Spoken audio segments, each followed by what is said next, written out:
तो बच्चों आज हम पढ़ेंगे राष्ट्रीय इतिहास में हम विभिन्न धर्म सुधारण आंदोलन का अध्ययन करते हैं। क्या आप जानते हो? देखिए कि जैन व बौद्ध धर्म ने अपने समय में किन किन समाज सुधारों की स्थापना की, राजा राम मोहन राय ने किस कुप्रथा को समाप्त करने का प्रयास किया। तो इन प्रश्नों के जवाब सोचते ही हमें समाज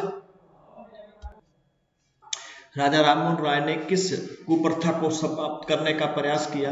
तो इन प्रश्नों के जवाब सोचते ही हम समाज में वैचारिक परिवर्तन की तस्वीर हमारे मस्तिष्क में उभर कर आ जाती है।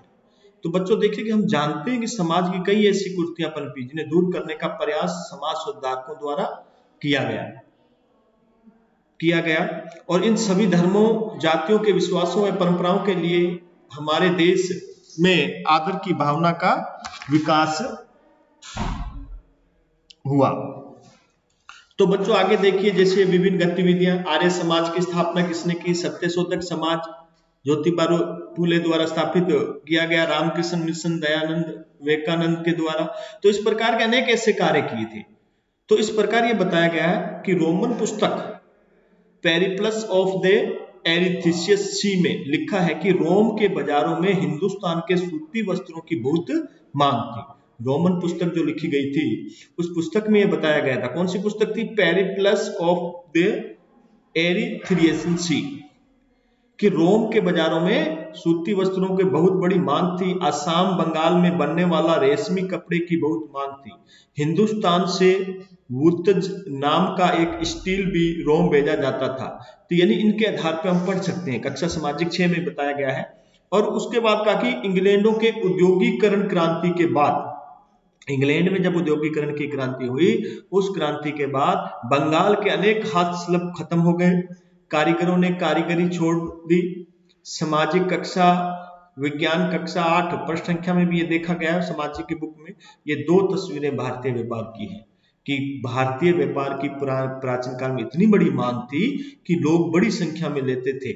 इसके अलावा स्टील की मांग थी। लेकिन जब इंग्लैंड में उद्योगीकरण युग प्रारंभ हुआ तो इस युग ने, जो उद्योगीकरण के युग ने भारतीय काम धंधों को नष्ट कर दिया। यानी बंगाल के अनेक हस्तशिल्प जो हाथ से बनाने वाले कारीगर थे, सूती वस्त्र, वो क्या हो गए? खत्म हो गई कारीगरी और उनको छोड़कर अन्य स्थान पर जाने लगे। तो बच्चों देखें कि आजादी के बाद भारतीय समाज में क्या बदलाव हुए, किस प्रकार हमारे संविधान का निर्माण हुआ, राज्यों के गठन की प्रक्रिया क्या रही, आजादी के बाद विस्थापितों का क्या हुआ, ये सब हमारे राष्ट्रीय इतिहास की क्या है? विषय वस्तु है। इसी से हमें राष्ट्रीय इतिहास के बारे में हमें जानकारी मिलती है। इस प्रकार राष्ट्रीय इतिहास के माध्यम से राष्ट्र में विभिन्न कालों में, विभिन्न क्षेत्रों में आए बदलावों को हम समझते हैं। इसी प्रकार आप बच्चों देखो कि सामाजिक परिवर्तन, संविधान निर्माण, देश की आजादी के बाद विस्थापित हुआ, यानी देश का जब विभाजन हुआ, क्या स्थितियां बनी, किस प्रकार बनी। तो ये सारा क्षेत्र क्या आता है? सामाजिक राष्ट्रीय जो इतिहास के विषय वस्तु के अंदर आता है, राष्ट्रीय इतिहास के अंतर्गत आता है। तो इस प्रकार आगे हम ये अध्ययन करेंगे कि इतिहास के अंदर इनकी क्या भूमिका रही, किस प्रकार का हमारा ये इतिहास रहा। फलस्वरूप हमारे भीतर राष्ट्र के प्रति गौरव का भाव उत्पन्न होता है। यही राष्ट्रीय विषय वस्तु के अंतर्गत आती है, राष्ट्रीय इतिहास के विषय वस्तु के अंतर्गत आती है, देश के इतिहास के विषय वस्तु के अंतर्गत आती है। तो इस प्रकार कुछ ऐसे प्रश्न इसमें देखिए कि अपने आधार पर इन प्रश्नों के बारे में भी आप जानकारी प्राप्त कर सकते हो कि अपने क्षेत्र की स्थानीय इतिहास की किसी प्रमुख घटना का उल्लेख कीजिए। क्षेत्रीय इतिहास से क्या तात्पर्य है? अपने राज्य के प्रमुख अंचलों की जानकारी दीजिए। प्राचीन भारत के प्रसिद्ध शिक्षा केंद्रों की जानकारी दीजिए। भारतीय स्थापत्य शैलियों की विशेषताएं बताइए। प्राचीन भारत में व्यापार वाणिज्य के उत्थान व बाद में उसके पतन के कारणों की जानकारी दीजिए। यानी इतिहास, राष्ट्रीय जो इतिहास की विषय वस्तु ये है, इनको जानने के लिए इस प्रकार के अनेक ऐसे प्रश्न उठे कि जिनके बारे में हम जानकारी प्राप्त कीजिए। जैसे स्थापत्य शैलियां हैं, आपने पढ़ी थी पीछे, आपको मध्यकाल के अंदर बताई बैसर शैली थी, दक्षिण में द्रविड़ शैली थी। तो विभिन्न प्रकार की शैलियां थी, उत्तर भारत नागर शैली। तो इस प्रकार की शैलियों का हमने अध्ययन किया। अब देखिए कि विश्व इतिहास का क्षेत्र जो है, इसको देखिए कि विश्व इतिहास का जो क्षेत्र है, विश्व इतिहास के क्षेत्र में हम विश्व की विभिन्न सभ्यताओं व संस्कृतियों का तुलनात्मक अध्ययन करते हैं। वह विश्व के विभिन्न राष्ट्रों में घटी उन महत्वपूर्ण घटनाओं का भी अध्ययन करते हैं जिन्होंने संपूर्ण विश्व को प्रभावित किया है। इसके अतिरिक्त विभिन्न वैश्विक संगठनों, आंदोलनों, विचारधाराओं के साथ विश्व के विभिन्न भागों में हुए राजनीतिक, सामाजिक, आर्थिक, सांस्कृतिक बदलावों का भी अध्ययन किया जाता है ताकि हम मानव सभ्यता के विकास को समझ सकें। और आइए इसे हम विस्तार से आगे अध्ययन करेंगे। यानी विश्व इतिहास का जो क्षेत्र है, उस विश्व इतिहास के क्षेत्र के अंदर विभिन्न जो सभ्यता उसका तुलनात्मक अध्ययन करें। जो भी घटनाएं घटी हैं राष्ट्र में, महत्वपूर्ण घटनाएं, चाहे आंदोलन हो विभिन्न प्रकार के, हमारे चाहे गांधी जी द्वारा सत्याग्रह चलाया गया हो, 1942 का भारत छोड़ो आंदोलन हो, या लाला लाजपत राय साइमन कमीशन का जो उन्होंने विरोध किया था वो हो। यानी विभिन्न जो घटनाएं, जितनी भी घटनाएं हैं, उन घटनाओं के अंदर बहुत बड़ी भूमिका इनकी होती है। तो बच्चों देखिए कि ये विभिन्न संगठन, आंदोलन, यानी इनके माध्यम से ही विभिन्न सांस्कृतिक जो बदलाव हुए हैं, इनके माध्यम से ही बड़े स्तर पर हम मानव सभ्यता के विकास को समझ सकते हैं और उसके बारे में हम अध्ययन कर सकते हैं। तो बच्चों अब हम अध्ययन करेंगे विभिन्न सभ्यताओं का तुलनात्मक अध्ययन। तो विश्व इतिहास में हमारा मुख्य उद्देश्य मानव सभ्यता का विकास को समझना है। जब हम विश्व इतिहास का अध्ययन करते हैं तब ही समझ पाते हैं कि मानव की उत्पत्ति सर्वप्रथम अफ्रीका महाद्वीप में हुई और कालांतर में मानव सभ्यता ने महाद्वीपों में फैली। चीन की सभ्यता में कागज का आविष्कार हुआ तो प्रामीण मिस्र की सभ्यता की देन है।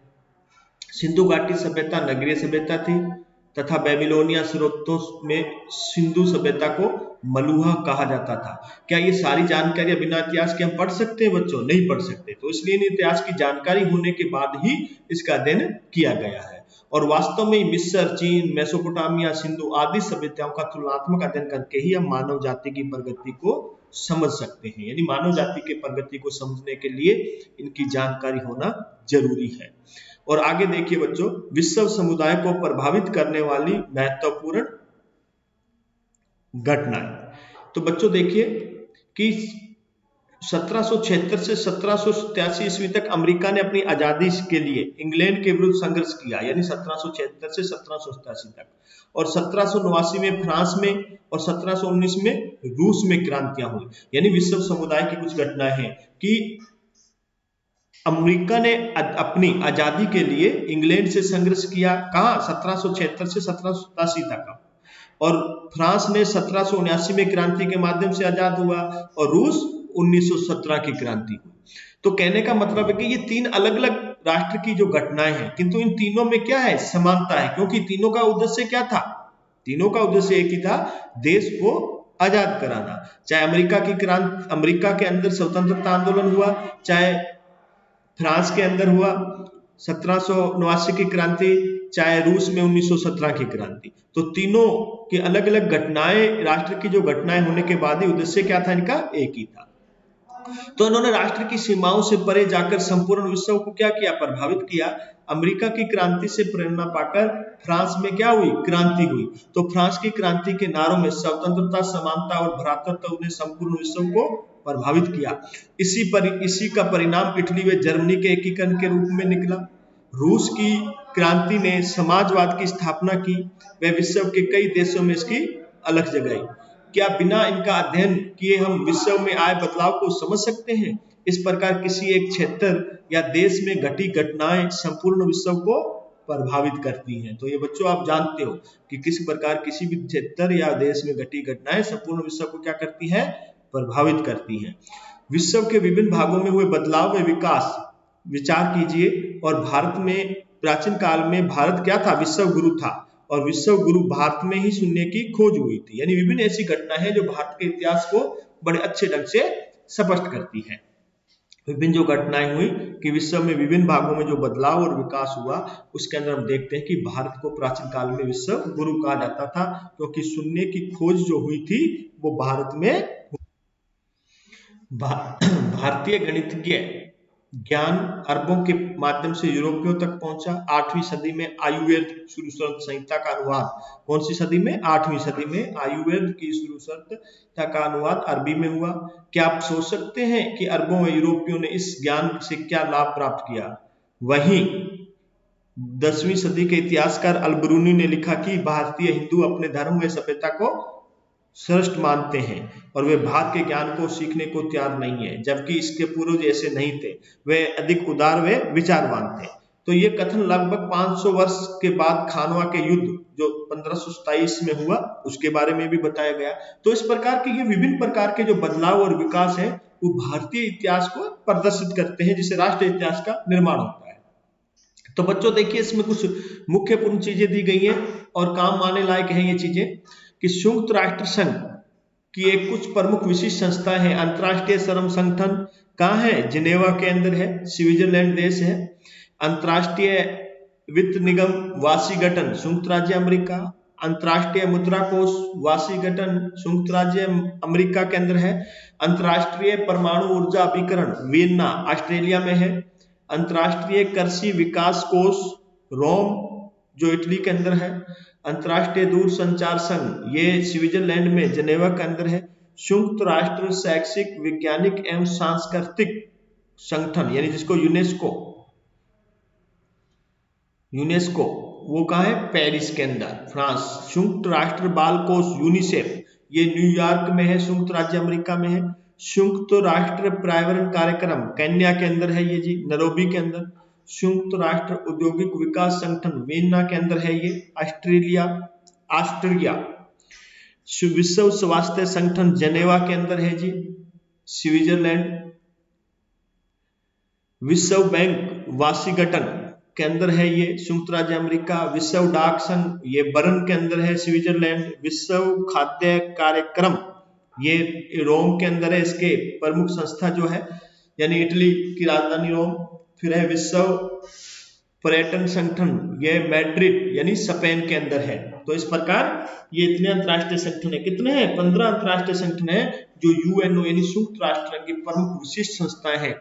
इन संस्थाओं के माध्यम से यानी 193 के करीब देश जो है यूएनओ के संयुक्त राष्ट्र संघ के जो ये देश है, ये देश विभिन्न संगठनों के माध्यम से संपूर्ण विश्व पर ध्यान रखा जाता है कि किसके अंदर कौन सी को क्षेत्र के अंदर आर्थिक है, सामाजिक है, सांस्कृतिक है, कोई भी भेदभाव होता है उन सबका बड़े स्तर पर और विशेष आधार पर ध्यान रखा जाता है जो विभिन्न प्रकार के ये संगठन है। तो बच्चों इन संगठनों को देखिए एक बार फिर हम देख लेते हैं।